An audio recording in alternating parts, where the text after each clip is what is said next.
En l'an 535, le cadi Abou Bakr raconte: j'habitais à une certaine époque la banlieue de la Mecque. Un jour, j'ai eu très faim. Je me suis alors mis à chercher n'importe quoi pour calmer ma faim, et j'ai trouvé une bourse en soie ornée d'une houppe en soie. Je l'ai ramassée et je suis revenu chez moi. Je l'ai ouverte et j'y ai découvert un collier en perles comme je n'en avais jamais vu. Je suis sorti de chez moi et j'ai entendu un vieillard crier: nous promettons cette récompense à quiconque nous rendra la bourse qui contient les perles.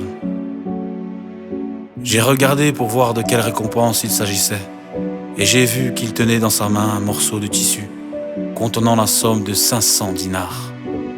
Je me suis dit: je suis dans le besoin et j'ai faim.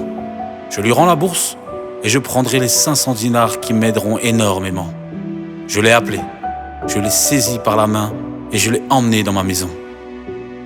Une fois chez moi, il me donna la description exacte de la bourse, la nature du tissu dont elle était constituée, la houppe qui l'ornait, le genre de perles et leur nombre, et même la nature et la forme du cordon avec lequel était nouée la bourse.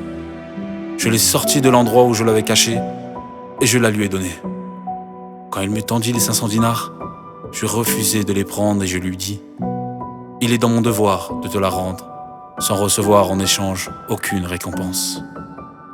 Il essaya longuement de me persuader de prendre l'argent, mais je suis resté ferme sur ma décision.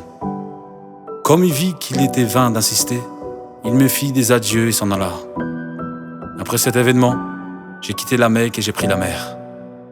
Une fois au large, le navire se brisa en deux. Les passagers se noyèrent et leurs biens disparurent en mer. Quant à moi, je me suis accroché à un morceau du navire et je suis resté un bon bout de temps perdu au large. Finalement, j'ai réussi à atteindre une île peuplée. Je suis entré dans une mosquée et je me suis mis à réciter le Coran. À ce moment-là, les habitants de l'île se mirent à affluer vers moi. Ils me demandèrent de leur apprendre le Coran. J'acceptai leur proposition et ils me comblèrent de cadeaux.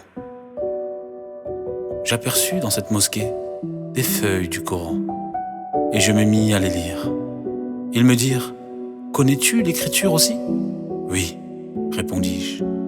Ils me ramenèrent alors leurs enfants, de tout âge confondu, et je me suis mis à leur apprendre à lire et à écrire.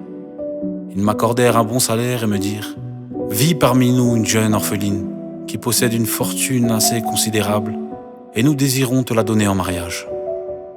J'ai refusé au début, mais quand j'ai vu qu'ils insistaient, j'ai fini par accepter. Au cours de la cérémonie du mariage, ils me la ramenèrent pour que je la regarde. La première chose qui attira mon attention était le collier qu'elle portait. C'était le même que celui que j'avais trouvé à la Mecque.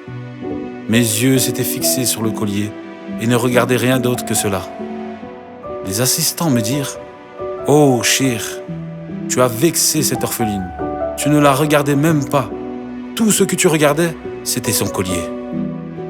Je leur racontai l'histoire du collier que j'avais trouvé, et des voix s'élevèrent exaltant la grandeur d'Allah, et le louant si bien qu'ils attirèrent l'attention de tous les habitants de l'île.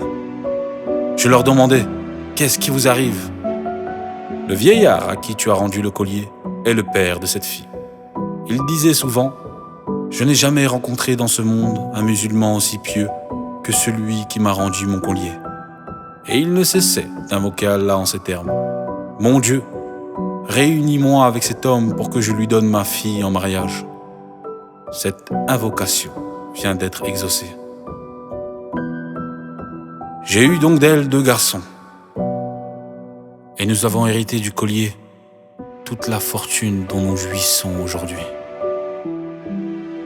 Celui qui abandonne une chose en vue de plaire à Allah, Allah la lui remplace par quelque chose de meilleur.